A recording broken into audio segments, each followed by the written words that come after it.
साला मैं तो साहब बन गया, अरे साला मैं तो साहब बन गया, ये साहब बन के कैसा तन गया।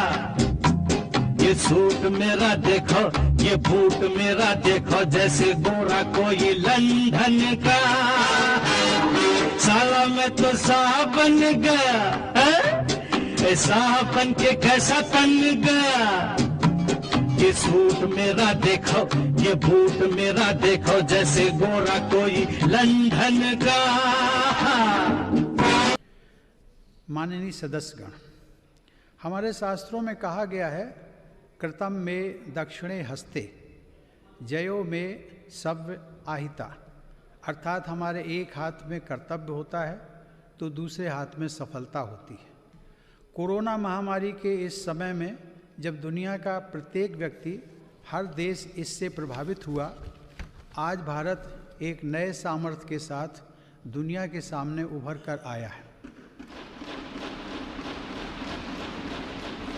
मुझे संतोष है कि मेरी सरकार के समय पर लिए गए सटीक फैसलों से लाखों देशवासियों का जीवन बचा है। आज देश में कोरोना के नए मरीजों की संख्या भी तेज़ी से घट रही है और जो संक्रमण से ठीक हो चुके हैं उनकी संख्या भी बहुत अधिक है। माननीय सदस्यगण, जब हम बीते एक वर्ष को याद करते हैं तो हमें स्मरण होता है कि कैसे एक ओर नागरिकों के जीवन की रक्षा की चुनौती थी तो दूसरी तरफ अर्थव्यवस्था की चिंता भी करनी थी। अर्थव्यवस्था को संभालने के लिए रिकॉर्ड आर्थिक पैकेज की घोषणा के साथ ही मेरी सरकार ने इस बात का भी ध्यान रखा कि किसी गरीब को भूखा न रहना पड़े। प्रधानमंत्री गरीब कल्याण योजना के माध्यम से 8 महीनों तक 80 करोड़ लोगों को 5 किलो प्रति माह अतिरिक्त अनाज निःशुल्क सुनिश्चित किया गया। सरकार ने प्रवासी श्रमिकों, कामगारों और अपने घर से दूर रहने वाले लोगों की भी चिंता की। One nation one ration card की सुविधा देने के साथ ही सरकार ने उन्हें निःशुल्क अनाज मुहैया कराया और उनके लिए श्रमिक स्पेशल ट्रेनें चलवाईं। महामारी के कारण शहरों से वापस आए प्रवासियों को उनके ही गांवों में काम देने के लिए मेरी सरकार ने 6 राज्यों में गरीब कल्याण रोजगार अभियान भी चलाया। इस अभियान की वजह से 50 करोड़ मैन डेज के बराबर रोजगार पैदा हुआ। सरकार ने रेहड़ी पटरी वालों और ठेला लगाने वाले भाई बहनों के लिए विशेष स्वनिधि योजना भी शुरू की। इसके साथ ही करीब 31,000 करोड़ रुपए गरीब महिलाओं के जन धन खातों में सीधे ट्रांसफ़र भी किए गए।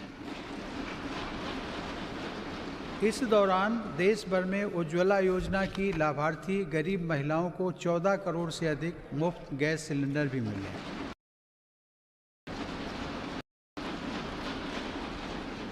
अपने सभी निर्णयों में मेरी सरकार ने संघीय ढांचे की सामूहिक शक्ति का अद्वितीय उदाहरण भी प्रस्तुत किया है। केंद्र और राज्य सरकारों के बीच इस समन्वय ने लोकतंत्र को मजबूत बनाया है और संविधान की प्रतिष्ठा को सशक्त किया है।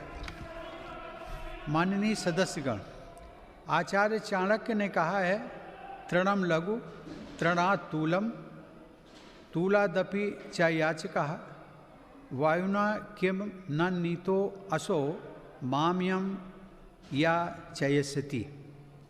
अर्थात याचना करने वाले को घास के तिनके और रुई से भी हल्का माना गया है।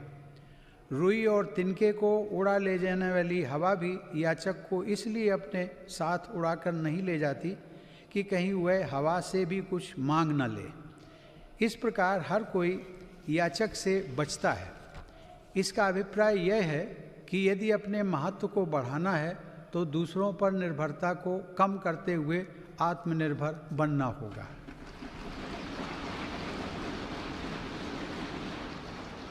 आज़ादी की लड़ाई के समय हमारे स्वतंत्रता सेनानी जिस सशक्त और स्वतंत्र भारत का सपना देख रहे थे, उस सपने को सच करने का आधार भी देश की आत्मनिर्भरता से ही जुड़ा था। कोरोना काल में बनी वैश्विक परिस्थितियों ने जब हर देश की प्राथमिकता उसकी अपनी ज़रूरतें थी, हमें ये याद दिलाया है कि आत्मनिर्भर भारत का निर्माण क्यों इतना महत्वपूर्ण है। इस दौरान भारत ने बहुत ही कम समय में 2200 से अधिक प्रयोगशालाओं का नेटवर्क बनाकर हजारों वेंटिलेटर्स का निर्माण करके पीपीई किट से लेकर टेस्ट किट बनाने तक में आत्मनिर्भरता हासिल करके अपनी वैज्ञानिक क्षमता, अपनी तकनीकी दक्षता और अपने मजबूत स्टार्टअप इकोसिस्टम का भी परिचय दिया है। हमारे लिए यह और भी गर्व की बात है कि आज भारत दुनिया का सबसे बड़ा टीकाकरण अभियान चला रहा है। इस प्रोग्राम की दोनों वैक्सीन भारत में ही निर्मित हैं। संकट के इस समय में भारत ने मानवता के प्रति अपने दायित्व का निर्वहन करते हुए अनेक देशों को कोरोना वैक्सीन की लाखों खुराक उपलब्ध कराई है।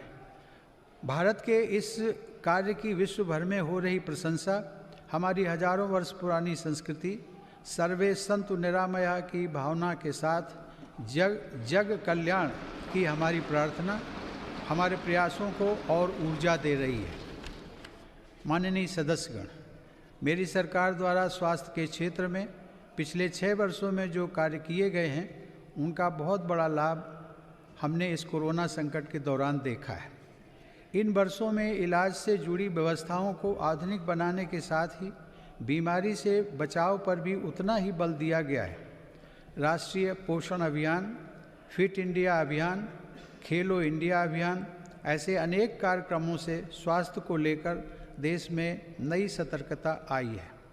आयुर्वेद और योग को बढ़ावा देने के मेरी सरकार के प्रयासों का लाभ भी हमें देखने को मिला है। मेरी सरकार के प्रयासों से आज देश की स्वास्थ्य सेवाएं गरीबों को आसानी से उपलब्ध हो रही हैं तथा बीमारियों पर होने वाला उनका खर्च कम हो रहा है। आयुष्मान भारत प्रधानमंत्री जन आरोग्य योजना के तहत देश में 1.5 करोड़ गरीबों को 5 लाख रुपए तक का मुफ्त इलाज मिला है। इससे इन गरीबों को 30,000 करोड़ रुपए से ज़्यादा खर्च होने से बचे हैं। आज देश के 24,000 से ज़्यादा अस्पतालों में से किसी में भी आयुष्मान योजना का लाभ लिया जा सकता है। इसी तरह प्रधानमंत्री भारतीय जन औषधि योजना के तहत देश भर में बने 7,000 केंद्रों से गरीबों को बहुत सस्ती दर पर दवाइयाँ मिल रही हैं। तो आग लगेगी, आग लगेगी, आग लगेगी। सोशल मीडिया पे चर्चे बड़े हैं, बच्चे क्या बूढ़े मेरे पीछे पड़े हैं। सावन में लग गई आग, दिल मेरा